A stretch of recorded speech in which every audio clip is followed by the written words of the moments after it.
नमस्कार, मैं नीरज वाल्मीकि इस वक्त हाजिर हूँ राजधानी लखनऊ के ऐसबाग स्थित करेटा जीनियस स्कॉलर स्कूल में। आज हमारे साथ मौजूद हैं जीनियस स्कॉलर स्कूल के प्रबंधक के.डी. अवस्थी सर जी, जो कि लॉकडाउन के दौरान मज़दूरों की क्या स्थिति रही है, क्या उनके साथ व्यवहार हुआ है, क्या सरकार की तरफ से उन्हें पूरी मदद मिली है या नहीं मिली है, अगर मिली है तो किस तरीके की मदद मिली है। आइए जानते हैं प्रबंधक genius scholar school K D. Awasthi sir जी।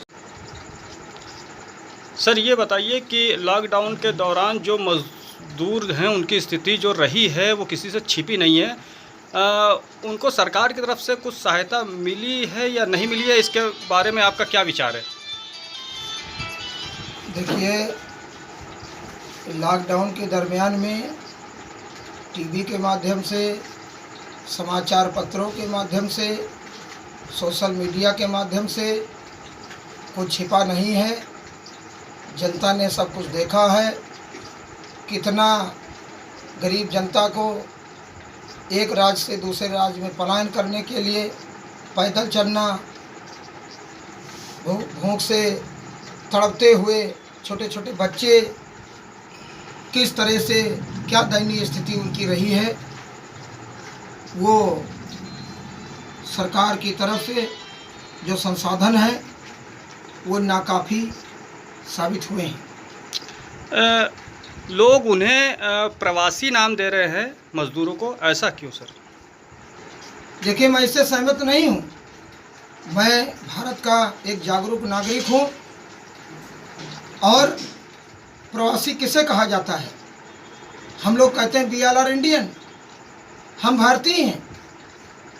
केरला का कोई हो, महाराष्ट्र का कोई हो, गुजरात का कोई हो, लखनऊ का हो या बनारस का हो, जब सारे अंग, सारे प्रदेश हमारे भारतवर्ष के हैं तो हमारे परिवार के हैं।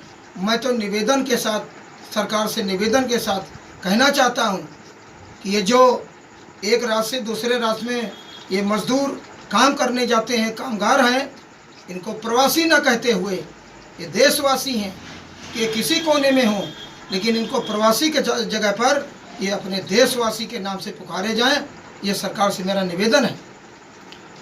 लगभग सर आपको क्या लगता है कितने % चांस हैं भाजपा को जो है फिर से सरकार बनाने में?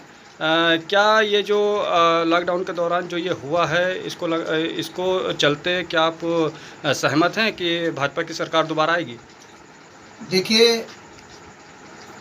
ये जो हमारे मज़दूर भाई, मजलूम भाई, बेसहारा लोग, गरीब लोग तपती हुई दोपहरी में भूखे प्यासे नंगे पैर चलने के लिए मजबूर हुए हैं, इनकी आत्मा, चूँकि देखिए, ये मेरा कहना है, सरकार अपना काम करती है, लेकिन जो जनमानस के दिल में जो कष्ट, पीड़ा, दुख, ये दर्द झेलने का जो कार्य हुआ है, उससे जनता खुद ब खुद स्वयं अपने मना स्थिति से सोच विचार कर मतदान करने की, आगामी चुनाव में मतदान करने का अपना स्वयं का जो है सोच विचार करके मतदान करने का सफल प्रयास करेगी। सर देखा जाए कि आप जीनियस स्कॉलर स्कूल के प्रबंधक के साथ साथ सेक्टर वार्डन भी है, तो आप अपनी कॉलोनी में लॉकडाउन के दौरान आपने जनता को क्या क्या सुविधा दी? क्या सैनिटाइज़र करवाया और क्या सुविधा उनको दी? देखिए, जहाँ तक सिविल डिफेंस का सवाल है, ये निष्काम भाव सेवा के लिए जाना जाता है। हमारी ये पोस्ट संख्या 10 है।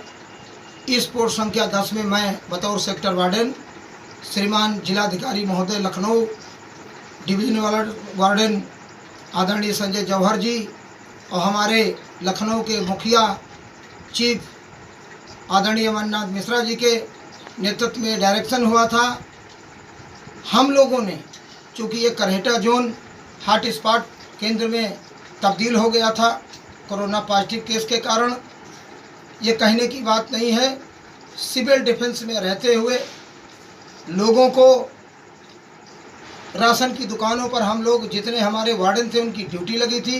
राजेंद्र प्रसाद शर्मा जी की यहाँ दुकान है, इसमें हमारे सहयोगी प्रभुनाथ गुप्ता हैं। हम दोनों लोग मिल करके लोगों को सोशल डिस्टेंसिंग का पालन कराते हुए, मास्क लगवाते हुए, सैनिटाइजर का प्रयोग कराते हुए बड़े सुचारू रूप से 3 महीने के लॉकडाउन में पूरी तरह से कोई अपने राशन के अधिकार से वंचित न रह जाए, उनकी सुविधाओं को ध्यान में रखते हुए, दूरी बनाते हुए सभी को राशन उपलब्ध कराने का प्रयास किया।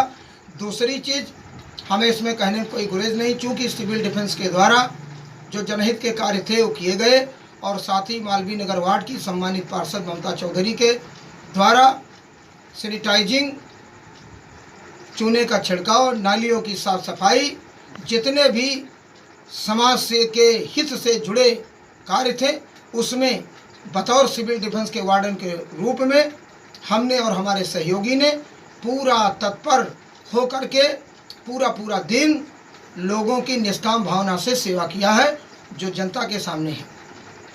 ठीक है सर। तो ये थे हमारे साथ जीनियस स्कॉलर स्कूल के प्रबंधक केडी अवस्थी सर, जो कि बता रहे थे लॉकडाउन के दौरान उन्होंने अपने मोहल्ले वालों के लिए, अपने नगरवासियों के लिए काफ़ी कुछ उनकी मदद की, सैनिटाइज करवाया और समय समय पर उनको भोजन की भी व्यवस्था करवाई पार्षद जी के द्वारा। पावर ऑफ जन अधिकार के साथ नीरज वाल्मीकि।